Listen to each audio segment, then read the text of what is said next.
Good morning,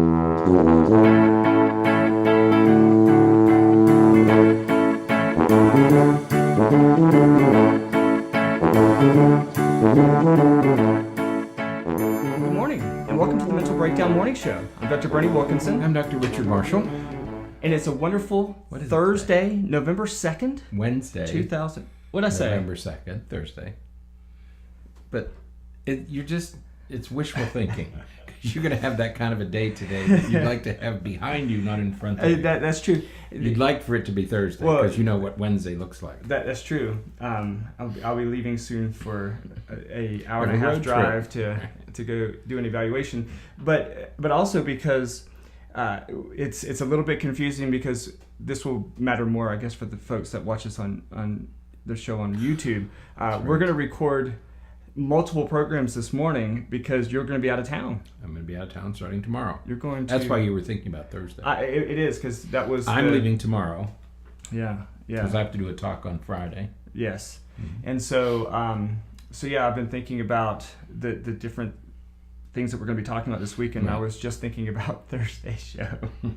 So moving ahead, those of you who are listening to this one, Thursdays is going to be interesting. It's going to be a different. Well, it's going to be a different show. So today, though, we have a letter from a listener. Today's Wednesday that we thought that we would talk about a little bit, and we're going to say this now.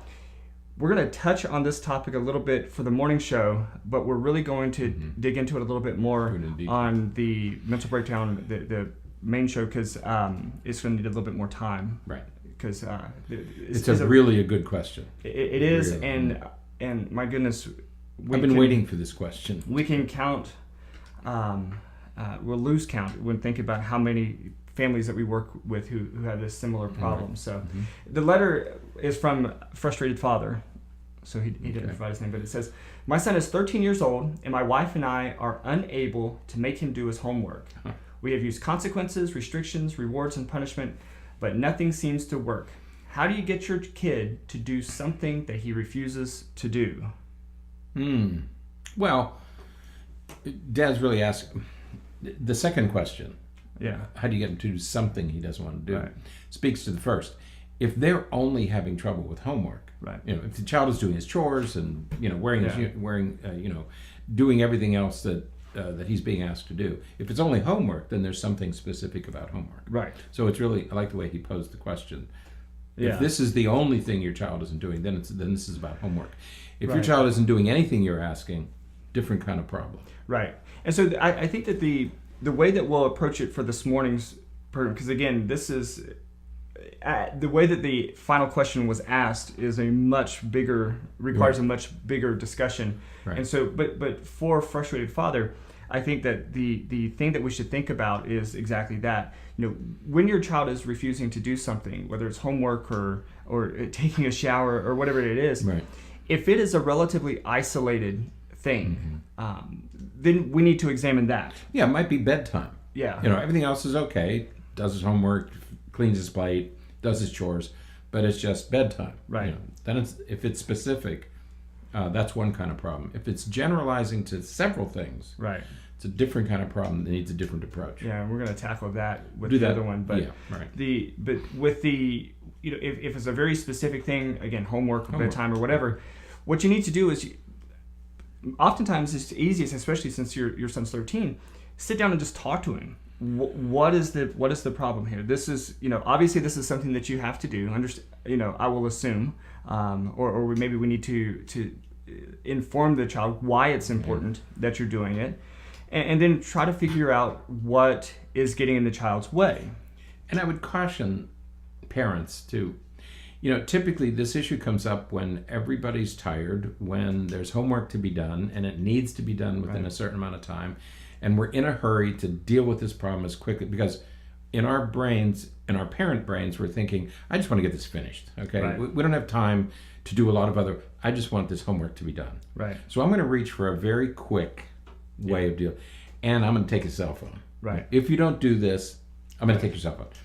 Taking his cell phone in our business is called response cost. Right. Okay. If you don't do this, I'm going to hurt you in some way.